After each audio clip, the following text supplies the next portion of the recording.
সুপ্রভাত বন্ধুরা, আজ 5 মে মঙ্গলবার। শুরু করছি চিন্তনের মুখ্যবার্তা। আজকের মুখ্যবার্তার বিশেষ বিশেষ বিভাগগুলি: আন্তর্জাতিক সংবাদ, দেশের সংবাদ, রাজ্যের সংবাদ, বিজ্ঞান ও পরিবেশ সংবাদ এবং খেলার সংবাদ। আন্তর্জাতিক সংবাদ। আটকে থাকা জাহাজগুলিকে নিরাপদে হরমুজ প্রণালী পার করার দায়িত্ব আমেরিকার, এমনই জানালেন মার্কিন প্রেসিডেন্ট ডোনাল্ড ট্রাম্প। নতুন এক অভিযানের কথাও ঘোষণা করেন তিনি, নাম প্রজেক্ট ফ্রিডম বা স্বাধীনতা অভিযান। নিজের ট্রুথ সোশ্যালে এক পোস্টে নতুন এই উদ্যোগের কথা ঘোষণা করেন ট্রাম্প। তিনি লেখেন, একাধিক দেশ যাদের বেশিরভাগই চলমান আঞ্চলিক সংঘাতে সরাসরি যুক্ত নয়, তা সত্ত্বেও গুরুত্বপূর্ণ নৌ চলাচল করিডোরে তাদের আটকে থাকা জাহাজগুলি মুক্ত করতে আমেরিকার সহায়তা চেয়েছে। যে জাহাজগুলি এবং তাদের নাবিকদের নিরপেক্ষ এবং নিরীহ দর্শক হিসেবে বর্ণনা করেছেন ট্রাম্প। তিনি জানান, ওই জাহাজগুলিতে যাতে স্বাধীনভাবে এবং দক্ষতার সঙ্গে তাদের কাজ চালিয়ে যেতে পারে তা নিশ্চিত করতে আমেরিকা তাদেরকে হরমুজ জলসীমা থেকে বার করে আনবে। মঙ্গলবার সকাল থেকে এই অভিযান শুরু হবে বলে জানিয়েছে মার্কিন প্রেসিডেন্ট। পাকিস্তানের মধ্যস্থতায় যুক্তরাষ্ট্রের কাছে সর্বশেষ প্রস্তাব পাঠালো ইরান। বাস্তবিক আখ্যা দেওয়ার ইরানের এই প্রস্তাব মেনে নিতে যুক্তরাষ্ট্রকে 30 দিন সময়সীমা দেওয়া হয়েছে। এই সময়ের মধ্যে যুদ্ধ বন্ধ করার চুক্তি, অবরোধ প্রত্যাহার এবং হরমুজ প্রণালী খুলে দেওয়ার বিষয়ে সমঝোতায় পৌঁছানোর আহ্বান জানিয়েছে ইরান।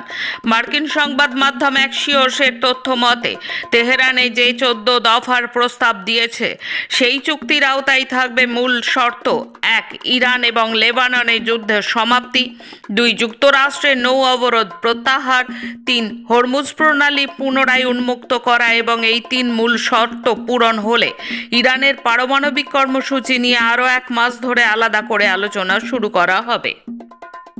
যুক্তরাষ্ট্র জার্মানি থেকে 5000 সেনা প্রত্যাহারের যে ঘোষণা করেছে সেটি অনুমিত, অর্থাৎ আগে থেকেই অনুমান করা হচ্ছিল বলে মন্তব্য করেছেন জার্মান প্রতিরক্ষা মন্ত্রী।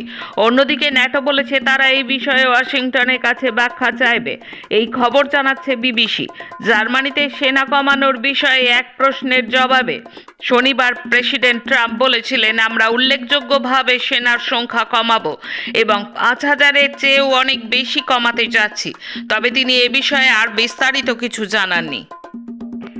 যুদ্ধ আমেরিকার কাছে একটি লাভজনক ব্যবসা।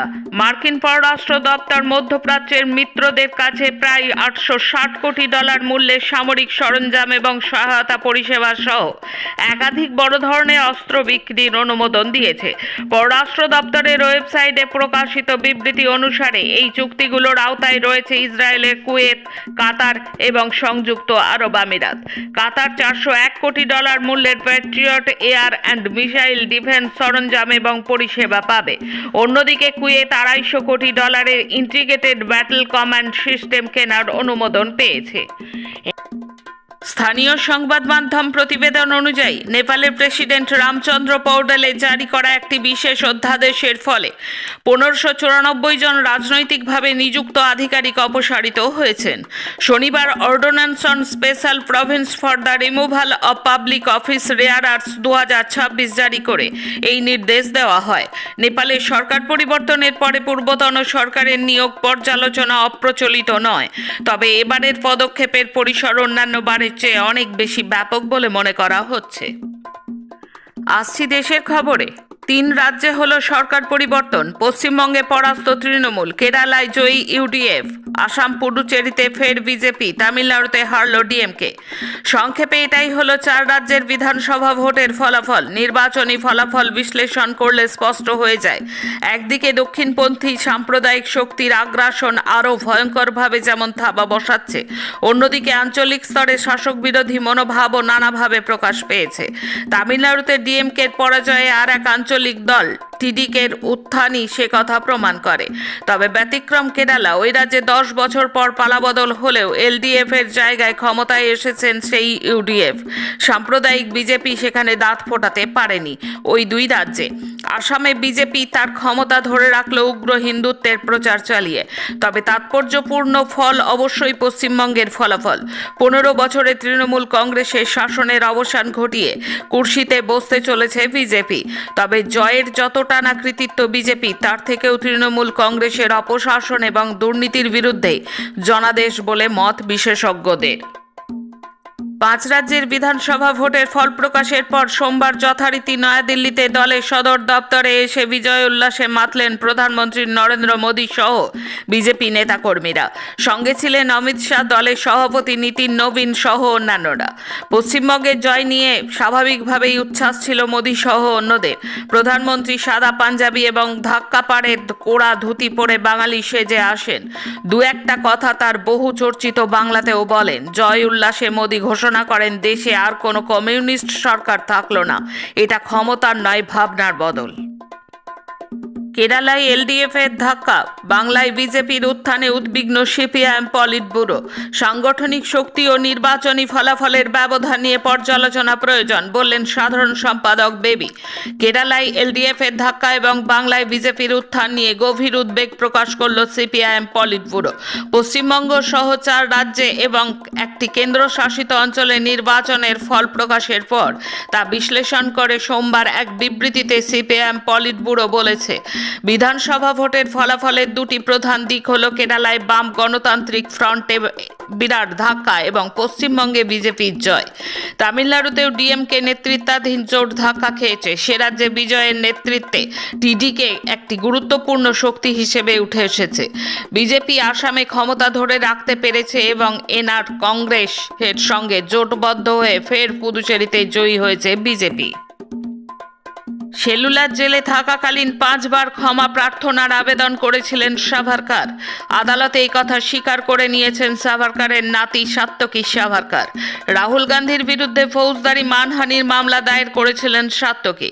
সেই মামলার শুনানির সওয়াল জবাবের সময় সাভারকরের নাতি মেনে নিয়েছেন সাভারকর ব্রিটিশের কাছে 5 বার ক্ষমা প্রার্থনার আবেদন করেছিলেন। তবে তিনি দাবি করেছেন, শুধু সাভারকরই নন, অনেক রাজনৈতিক বন্দী ব্রিটিশ সরকারের কাছে এই ধরনের আবেদন করেছিলেন।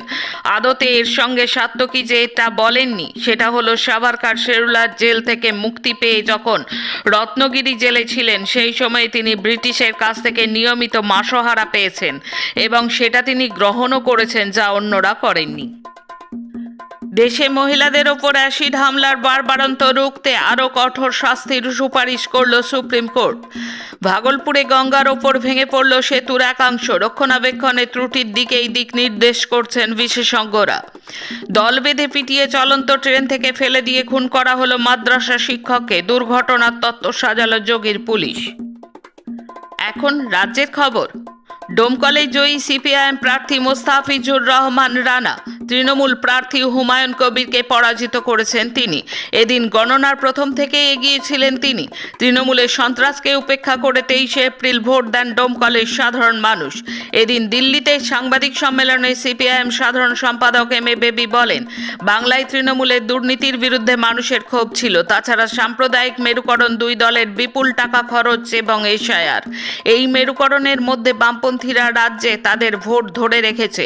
বাংলার বিধানসভায় বামপন্থী প্রতিনিধি থাকছে। মাঝের কিছু সময় পর পশ্চিমবঙ্গে তীব্র মেরুকরণের রাজনীতির মধ্যেও 35টি আসনে বামপন্থীদের ভোট বেড়েছে। আমরা আরও ভালো ফলাফল আশা করেছিলাম। রাজ্যে 6 মে বুধবার শেষ হচ্ছে মডেল কোড অফ কন্ডাক্ট, তারপর গঠন হবে নতুন সরকার। সোমবার রাজ্যে বিধানসভায় নির্বাচনের ফলাফল ঘোষণা এবং ভোট গণনার মধ্যেই সোমবার মুখ্য সচিব দুষ্যন্ত নারিয়ালা একটি নির্দেশ জারি করেন। সেখানে বলা হয়, সরকারি অফিস থেকে কোনো নথি বা গুরুত্বপূর্ণ কাগজ সরানো বা নষ্ট করা যাবে না।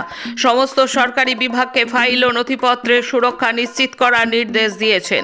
আধিকারিকদের স্পষ্টভাবে সতর্ক করা হয়েছে, কোনো অবস্থাতেই যেন অফিস থেকে কোনো গুরুত্বপূর্ণ কাগজপত্র বা ফাইল সরানো না হয়। এছাড়াও অনুমতি ছাড়া সরকারি নথিপত্রের ফটোকপিস বা স্ক্যান করা সম্পূর্ণ নিষিদ্ধ করা হয়েছে। মুখ্য সচিব জানিয়েছেন, প্রতিটি ফাইল এবং চিঠিপত্রের যথাযথ হিসেব রাখা বাধ্যতামূলক হবে। প্রশাসন স্পষ্ট করে দিয়েছে, বিভাগীয় প্রধান এবং সচিবেরা এই নিয়মগুলি মেনে চলা নিশ্চিত করার জন্য সরাসরি দায়ী থাকবেন। ভবিষ্যতে ফাইল হারিয়ে যাওয়া এই নিয়ম লঙ্ঘনের কোনো ঘটনা ঘটলে সংশ্লিষ্ট ঊর্ধ্বতন আধিকারিককে ব্যক্তিগতভাবে দায়ী করা হবে। নির্বাচন কমিশন নবান্ন সহ সমস্ত গুরুত্বপূর্ণ সরকারি দপ্তরে কেন্দ্রীয় বাহিনী মোতায়েনের কঠোর নির্দেশ দিয়েছে। সরকারি নথি জ্বালিয়ে দেওয়া বা চুরি থেকে রক্ষা করার জন্য সিআরপিএফ এর quick response team Nabanna Writers' Building, Bikash Bhavan এবং খাদ্য ভবনের মতো গুরুত্বপূর্ণ দপ্তরগুলিতে পৌঁছে গেছে। দুর্নীতি সংক্রান্ত ফাইল হারিয়ে বা চুরি হয়ে যেতে পারে বলে বিজেপির উদ্বেগ প্রকাশের পরেই এই পদক্ষেপ। এই মুহূর্তে নবান্নের নিরাপত্তা এতটাই কড়াকড়ি যে কোনো ফাইল অরক্ষিত অবস্থায় পড়ে আছে কিনা তা নিশ্চিত করতে কর্মীদের ব্যাগও তল্লাশি করা হচ্ছে। প্রধানমন্ত্রী নরেন্দ্র মোদী এবং অমিত শাহ নির্বাচনী প্রচারে বারবার বলেছেন, বিজেপি সরকার গঠিত হওয়ার সাথে সাথেই পূর্ববর্তী সরকারের সমস্ত ফাইল খোলা হবে এবং তদন্ত করা হবে। ভবানীপুরে 20 রাউন্ড গণনা শেষে 15,105 ভোটে বিদায়ী মুখ্যমন্ত্রী মমতা বন্দ্যোপাধ্যায়কে হারিয়েছেন বিজেপির শুভেন্দু অধিকারী। অন্যদিকে নন্দীগ্রামে 9,965টি ভোটে তৃণমূলের পবিত্র করকে হারান তিনি। শুভেন্দু জানান, নন্দীগ্রামে 66,000 মুসলিম ভোট রয়েছে এবং ভবানীপুরে রয়েছে 35,000 মুসলিম ভোট। সেই কারণেই নন্দীগ্রামের থেকে ভবানীপুরে বেশি ভোটের ব্যবধানে তিনি জয়ী হয়েছেন। শুভেন্দু আরও জানান, নন্দীগ্রাম ভবানীপুর কোনো আসনেই মুসলিমরা তাঁকে ভোট দেয়নি। ভোটের পরেও পশ্চিমবঙ্গে কেন্দ্রীয় বাহিনীকে রেখে দেওয়ার আর্জিতে মামলা হয়েছে সুপ্রিম কোর্টে। সেই মামলার দ্রুত শুনানির জন্য আবেদন জানানো হয় সুপ্রিম কোর্টের প্রধান বিচারপতি সূর্যকান্ত এবং বিচারপতি জয়মাল্য বাগচির এজলাসে। কিন্তু সেই দ্রুত শুনানির আর্জি খারিজ করে দিয়েছে প্রধান বিচারপতির বেঞ্চ। ঘটনাচক্রে সোমবার রাজ্যে ভোট গণনার দিনেই এই আর্জি খারিজ হলো শীর্ষ আদালতে। 2021 সালের বিধানসভা নির্বাচনের পরেও রাজ্যের বিভিন্ন প্রান্তে অশান্তির অভিযোগ উঠেছিল।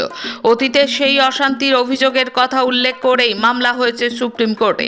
মামলাকারীর পক্ষে হয়ে আইনজীবী ভি গিরি মামলাটির দ্রুত শুনানির জন্য আর্জি জানান প্রধান বিচারপতির এজলাসে। সেখানে কমিশনের আইনজীবী জানান, নির্বাচন পর্ব মিটে যাওয়ার পরে তাদের আর কোনো ভূমিকা থাকে না। এক্ষেত্রে সুপ্রিম কোর্ট দ্রুত শুনানির আর্জি খারিজ করার সময়ে বলে, রাজনৈতিক কার্যনির্বাহীরাই এই সিদ্ধান্ত নেবেন।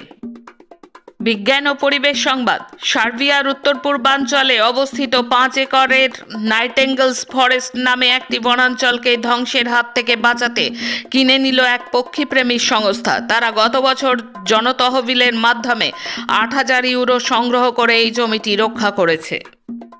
শেষে খেলার খবর। 2026 টমাস কাপের ফ্রান্সের ঐতিহাসিক যাত্রা। সেমিফাইনালে ফ্রান্স 3-0 ব্যবধানে শক্তিশালী ভারতকে হারিয়ে প্রথমবারের মতো টমাস কাপের ফাইনালে ওঠে।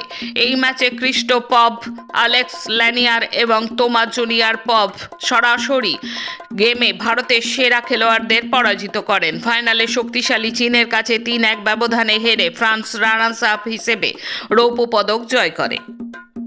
মাদ্রিদ ওপেন জিতে রজার ফেদেরার, নোভাক জোকোভিচ ও রাফায়েল নাদালের গড়া রেকর্ড ছাড়িয়ে গেলেন জানিক সিনার। ফাইনালে আলেকজান্ডার জাভরেভকে সহজেই পরাজিত করে জানিক সিনার বহু রেকর্ড ভেঙেছেন। আজকের মুখ্য বার্তা এই পর্যন্ত। নমস্কার।